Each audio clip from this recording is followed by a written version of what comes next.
다스리고 백성을 구하는 리더의 이야기, 경사재미 촉의 정혜경입니다. 1950년 서울 태평로 부민관에서 문을 연 국립극장. 이후 전쟁을 겪으며 대구 문화극장을 거쳐 서울 명동 시공관으로 바뀌었다가 1973년이 되어서야 지금의 남산에 자리를 잡았는데요. 많은 시간 우여곡절 속에 국민의 극장으로 자리를 잡은 이곳에 새로운 변화의 바람이 불고 있다는 소식입니다.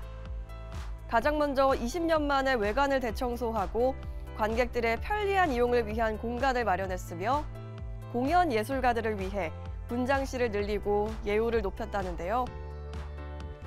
이 즐거운 변화의 주인공은 바로 박인건 국립극장 극장장.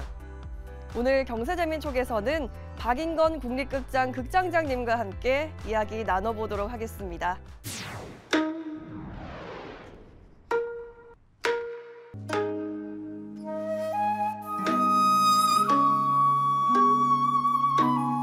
전통을 기반으로 한 극장이다 보니까 한국의 고유한 문화를 좀 하자.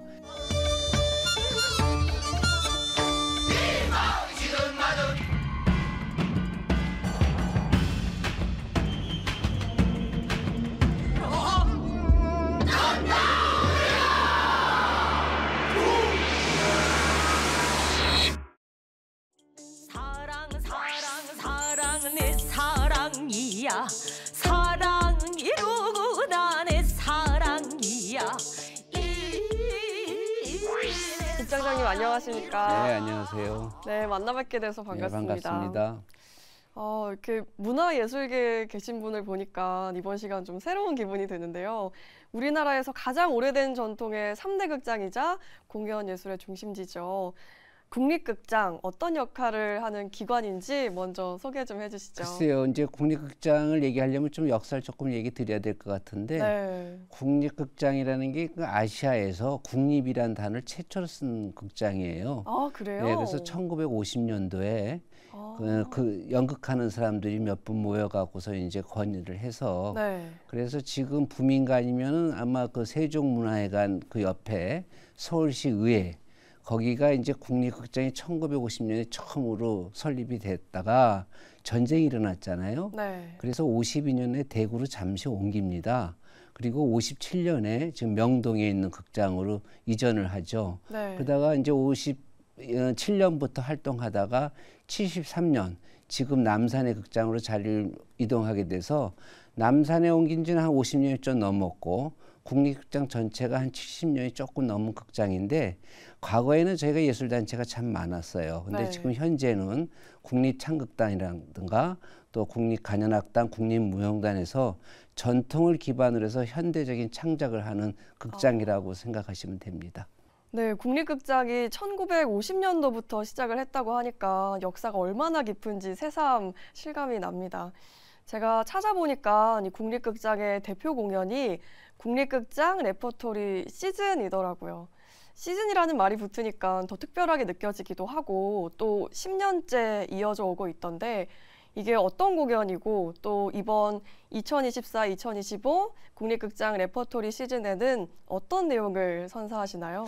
예, 보통 이제 시즌제라고 하면 보통 극장들이 1월부터 시작해서 당해년도 12월이 끝나는 게 시즌제인데 네. 저희 국립극장은 9월에 시작해서 6월에 끝납니다. 아, 그래요? 그래서 한 2년에 걸쳐서 저희가 시즌제로 운영하고 있죠. 네. 근데 이번에 이제 시즌제에서 주로 이제 저희가 예술단의 주요 공연은 저희가 그 섹스편 작품을 네. 창극이 합니다. 그래서 창극의 베니스의 상인을 공연을 하고 있고요. 네. 또 특별히 우리가 국악관현악단은 요번이 이제 창립 30주년이 돼서 저희 서양음악의 대표 악단이 KBS 교향악단하고 네. 같이 공연을 해서 저희가 KBS 교향악단이 우리 레퍼토리를 하고 우리가 또 서양음악을 가지고 국악으로 하는 공연이 있고요.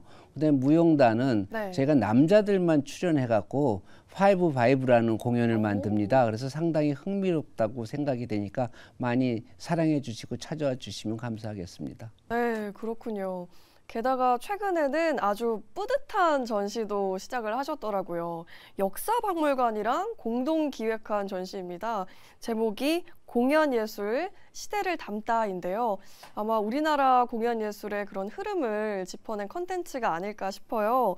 이런 전시를 공동으로 개최하게 된 배경은 어떤 걸까요? 보통 모든 극장들이 자료실이라고 있습니다. 그런데 네. 이제 국립극장은 파주에 국립극장, 그러니까 공연장 박물관이 별도로 있어요. 아, 그래서 박물관이요? 그래서 네. 저희가 그 공연 용품이라든가 또는 여태까지 역사적으로 공연해왔던 모든 것을 모아두지만 네. 저희가 의상이라든가 또 소품이라든가 무대 세트들을 보관하는 게 최초로 생겼죠.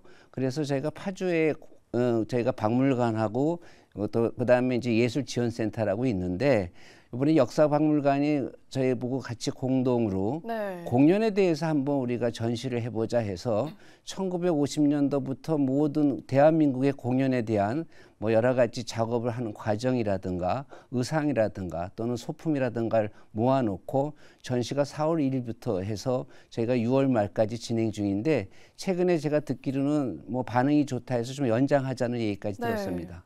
아, 그렇군요. 다양한 공연을 마련을 하고 계신데요. 공연에서 제일 중요한 요소는 바로 관객이 아닐까 싶습니다. 또 국립극장에서는 대중 누구나 참여할 수 있는 공연도 마련을 했더라고요. 매주 토요일마다 열리고 있는데 국립극장의 대표 야외 문화 축제입니다. 아트인 시리즈 소개 좀 해주시죠. 저희가 남산에 봄에 참 꽃들이 아름다워갖고 많은 손님들이 남산에 등산을 하고 있고 저도 또, 남산 둘레길 너무 좋아해요. 가을엔 또 단풍 때문에 또 많은 또 손님들이 와요. 그래서 네. 저희가 이분들을 위해서 4월하고 5월 또 9월하고 10월 매주 토요일마다 제가 장터를 엽니다. 아, 그 장터예요? 장터에는 농산물이라든가 또는 커피라든가 네. 또는 이렇게 공연장에 걸맞는 책이라든가 그래서 그런 것을 판매도 하고 또 공연도 같이 해서 하나의 문화 장터를 만들었는데 지금 반응이 상당히 좋습니다. 네. 공연이랑 장터를 결합을 하니까 더 주민들에게 친숙하게 느껴지고 좀 독특한 느낌도 납니다. 이렇게 국립극장과 많은 문화예술인들의 노력으로 기초문화예술을 즐기는 사람들이 늘어나고 있다고 하더라고요.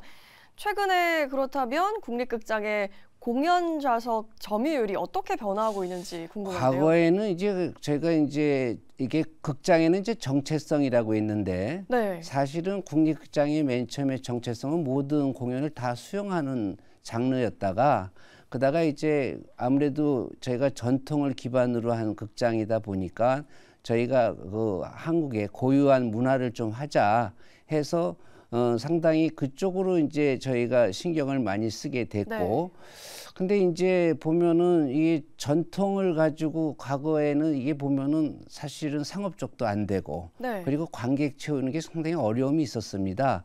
예컨대 창을 한다 그러면은 창하는 사람들이 과거에는 춤이라든가 또는 연기라든가 도저히 상상을 못했지만은 제가 지금 창에다가 극을 만들어서 연기도 하고 무용도 해서 그 창극이 표가 나무 매진이 되고 아무튼 요즘에 젊은 사람들까지 해서 국악에 대해서 상당히 많은 관심을 가지고 있고 그래요? 저희가 극장에 지금 말씀드린 그 객석 점유율은 저희도 놀라게 항상 90% 이상이 평균이 되고 또 웬만한 공연은 제가 표가 나오자마자 매진돼서 국립극장 표도 이제 구하기 힘들게 됐다 하는 얘기를 간혹 듣죠. 네, 그렇군요. 그런데 아무래도 순수 예술이라고 하면 좀 다가가기 어렵다는 인식이 있는 것 같아요. 근데 이제 순수 예술 얘기할 때 네. 제가 남한테 저는 바둑을 못 둬요. 근데 바둑을 못 두는 이유는 네. 내가 알려고 노력도 안 했고 아. 또 나한테 바둑을 가르쳐 주는 사람이 없듯이 네. 우리가 보통 순수 예술 클래식이든 국악이든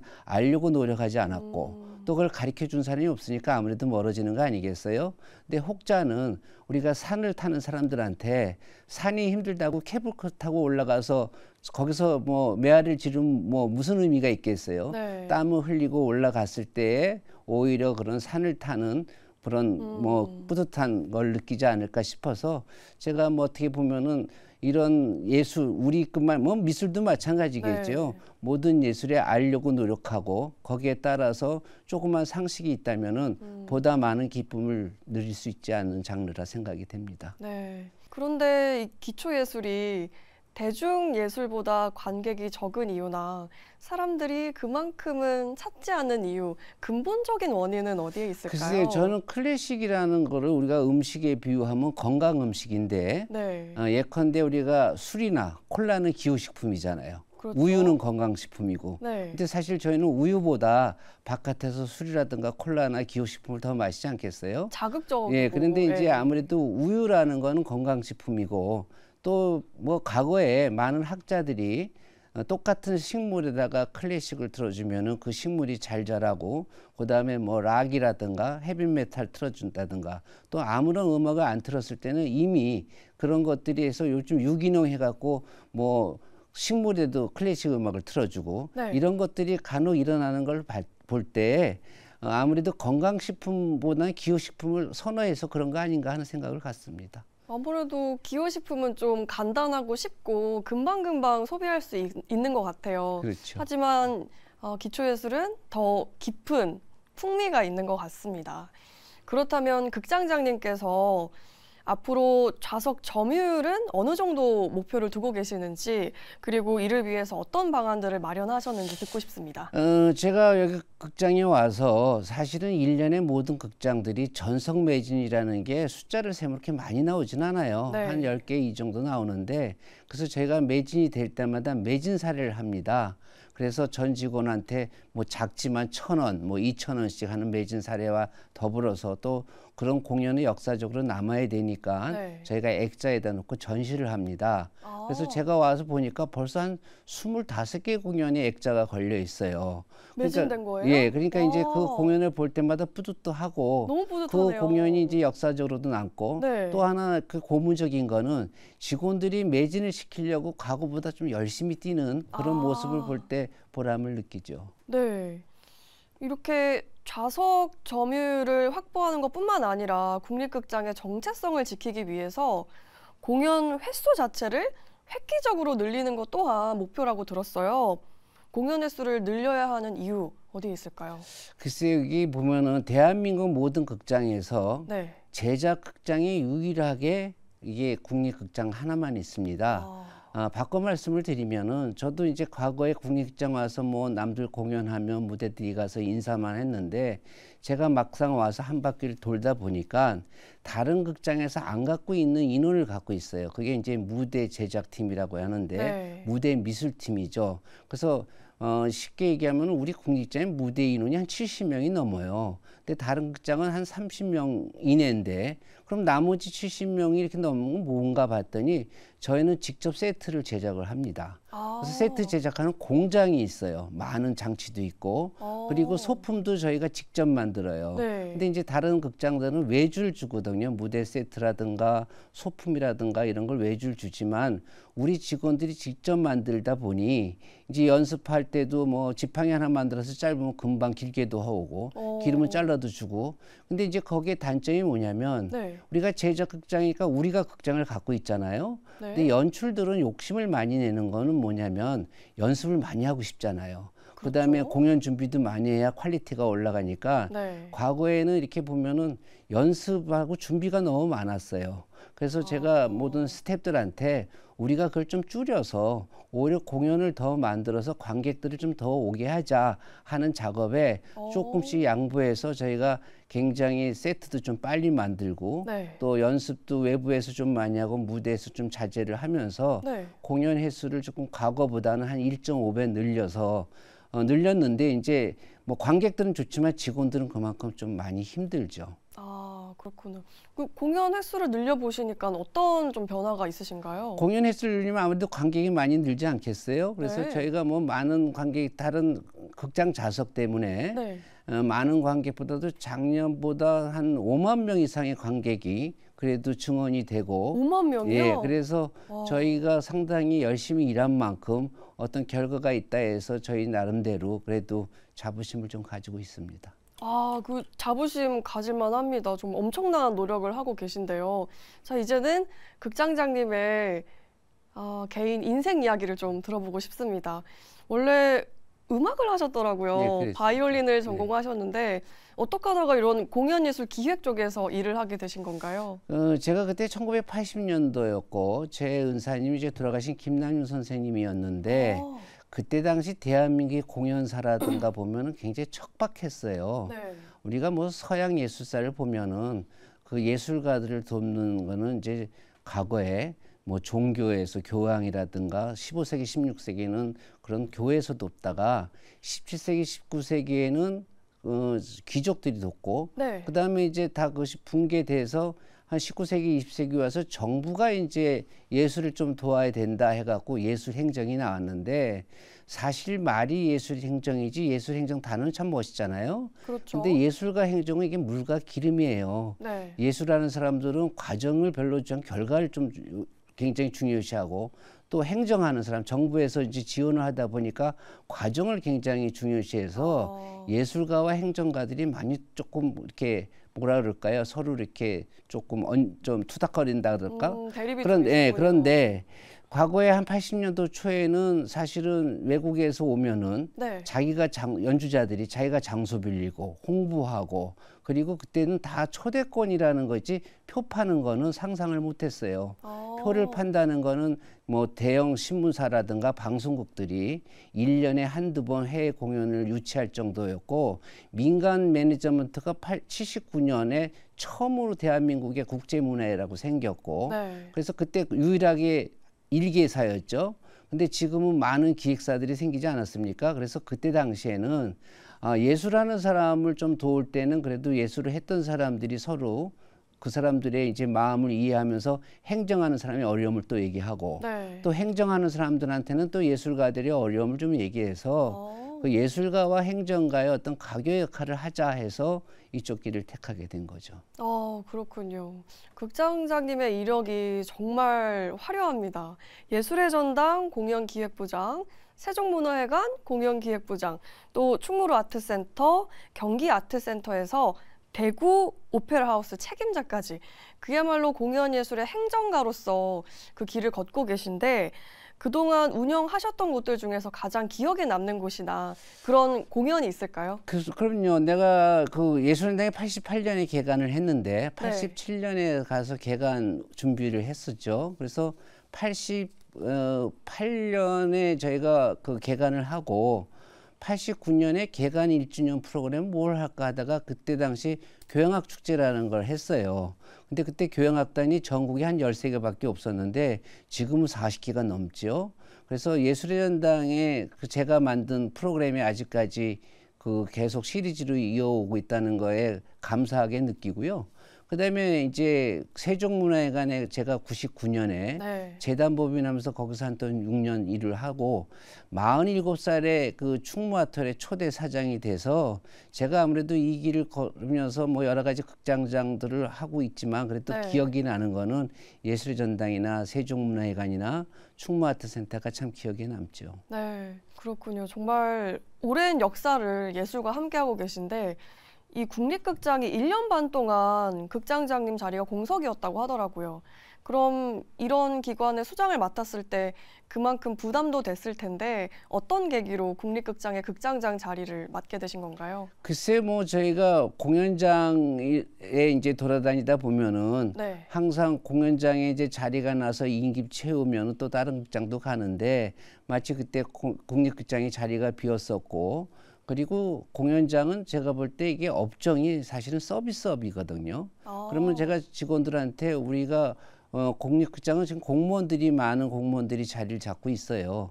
하지만 공무원들도 대민 봉사를 해야 되잖아요. 그래서 저희가 그럼 서비스를 누구한테 할 거냐? 그러면 이제 세 가지로 볼 수 있어요. 하나는 찾아오는 관객한테 저희가 서비스를 해야 되고 그리고 이제 우리 극장을 사용하는 예술가들한테 물론 서비스를 해야 되고 그리고 우리 극장을 빌리는 뭐 대관자라든가 기획자가 있겠죠. 그래서 사실은 관객한테 서비스는 환경을 좀 쾌적하게 하자. 근데 저희가 하드웨어가 참 오래돼서 제가 오자마자 국립극장 목욕을 해봤냐 그랬더니 안 해봤다 그래갖고 저희가 전체 한번 물로 세척도 해보고 2층에 카페도 좀 만들어 보고 그다음에 오는 연주자들한테 주요 출연자에서는 제가 땡큐 카드도 주고 꽃 한 송이를 줍니다.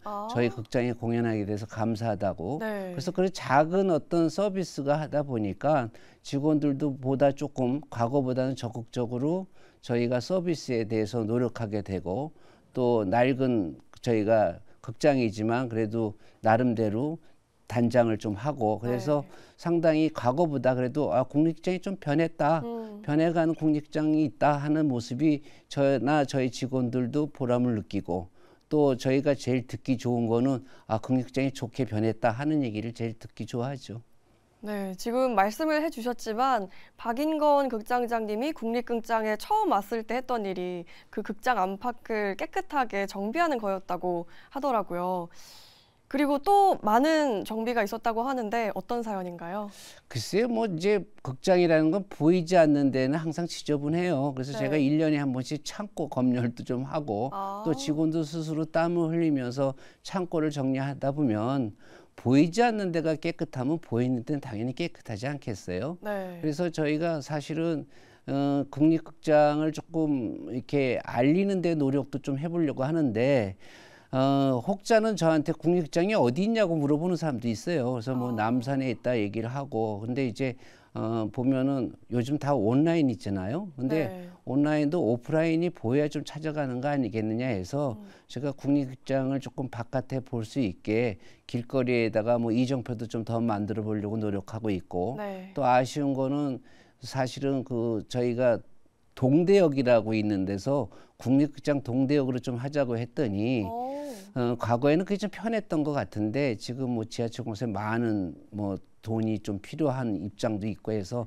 저희가 역에 도착하면 안내 방송을 한다든가 그래서 작은 일부터는 하고는 있습니다. 네, 국립극장에 오신 이후로 차근차근 크고 작은 변화들을 만들어가고 계신데 극장장에 취임하신 이후에 또 다른 성과들은 어떤 게 있을까요? 글쎄요, 뭐 우리가 자기 입으로 자기 자랑하기 뭐하지만은 저희 극장이 이제 기간이니까 기간 평가라고 있지 않습니까? 그래서 기간 평가가 조금 낮았는데 상당히 높은 평가를 받아서 저희가 굉장히 그것도 감사하게 생각하고 있고 제일 중요한 거는 직원들이 스스로 조금 더 과거보다는 그래도 좀 하려고 하는 거 아무래도 뭐 기간장이 1년 반 비다 보니까 매너리즘에 좀 빠지고 나태해진 것도 없지 않아 있었겠지요. 근데 지금 그래도 열심히 일을 하고 있다는 말씀을 드립니다. 네, 직원들의 변화까지 정말 많은 그런 과정들을 읽어가고 계십니다.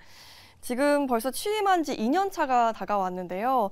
오랫동안 공석이었던 국립극장의 극장장 자리를 맡으시면서 소회가 어떠셨는지 또 앞으로의 계획도 듣고 싶습니다. 글쎄요, 저희 국립극장 제가 오면서 사실 미션은 2가지였어요. 어떤 거였어요? 저희가 이제 공연장이 3개가 있거든요. 그래서 그 3개의 공연장을 활성화시키는 거 하고 아까 모두에 말씀드린 3개 예술단체가 있습니다.